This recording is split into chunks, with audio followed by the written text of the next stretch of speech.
हिंदुस्तान की विरासत आप सभी का खैर मकदम करता है। आज हम आपको रूबरू कराएंगे कुतुब कॉम्प्लेक्स से। कुतुब कॉम्प्लेक्स एक अनमोल विरासत। कुतुब कॉम्प्लेक्स दिल्ली का सबसे पुराना लगातार बसा हुआ क्षेत्र है, जो कभी किलेबंद शहर लाल कोट था, जिसकी स्थापना तोमर राजपूतों ने 1060 ईस्वी में की थी।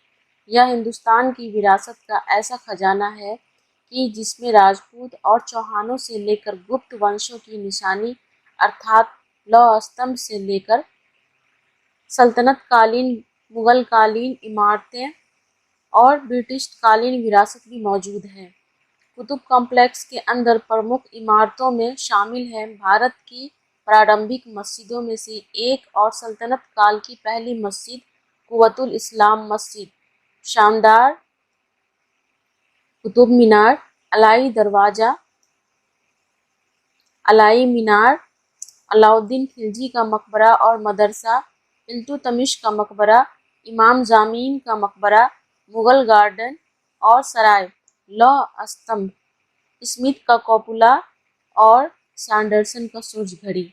कुव्वतुल इस्लाम मस्जिद, यह भारत की प्रारंभिक मस्जिदों में से एक और सल्तनत काल की पहली मस्जिद है। यह भारत की पहली जामा मस्जिद थी, जिसे बाद में कुव्वतुल इस्लाम मस्जिद यानी इस्लाम की ताकत के नाम से जाना जाने लगा।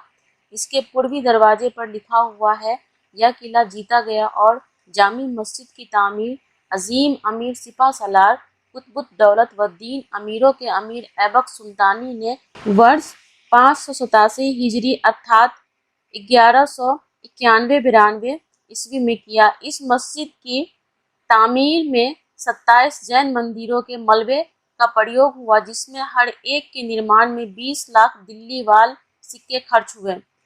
इस मस्जिद का पहला विस्तार इल्तुतमिश ने 1230 ईस्वी में किया था। इसके बाद अलाउद्दीन खिलजी ने इसका और विस्तार किया और इसे भव्य मस्जिद बना दिया। आप जो देख रहे हैं उसमें लाल घेरे में बना इमारत कुतुबुद्दीन ऐबक के समय में बना था। हरे घेरे में क्षेत्र का इल्तुतमिश के समय में विस्तार किया गया था।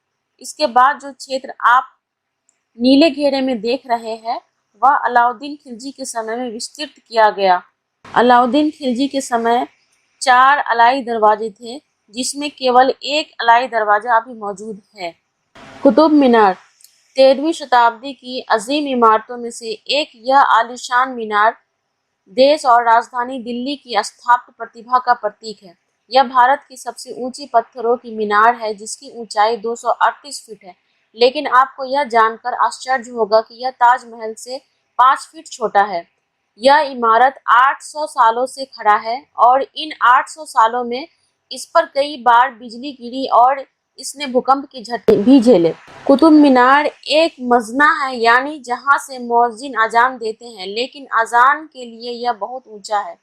वास्तव में यह 1192 ईस्वी में पृथ्वीराज चौहान पर मोहम्मद गौरी की विजय की घोषणा करने वाली एक विजय मीनार है।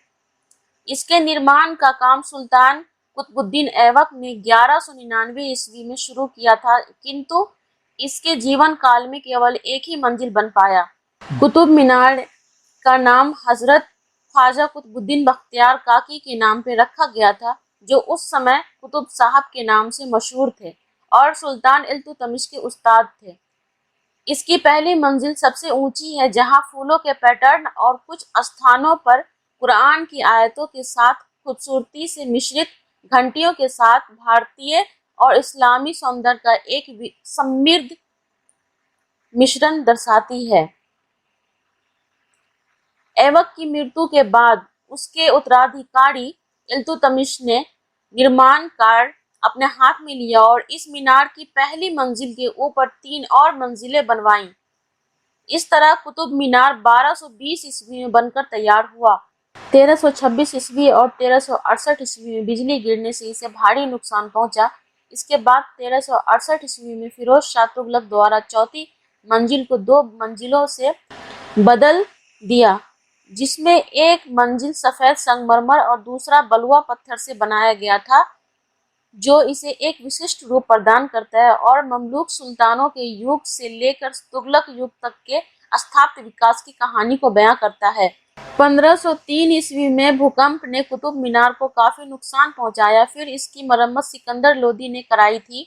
1 सितंबर 1803 ईस्वी को एक बड़े भूकंप से कुतुब मीनार को काफी बड़ा नुकसान पहुंचा। ब्रिटिश मेजर रॉबर्ट स्मिथ ने 1828 में कुतुब मीनार का नवीनीकरण किया और 5वीं मंजिल पर एक स्तंभ युक्त कॉपुला स्थापित किया।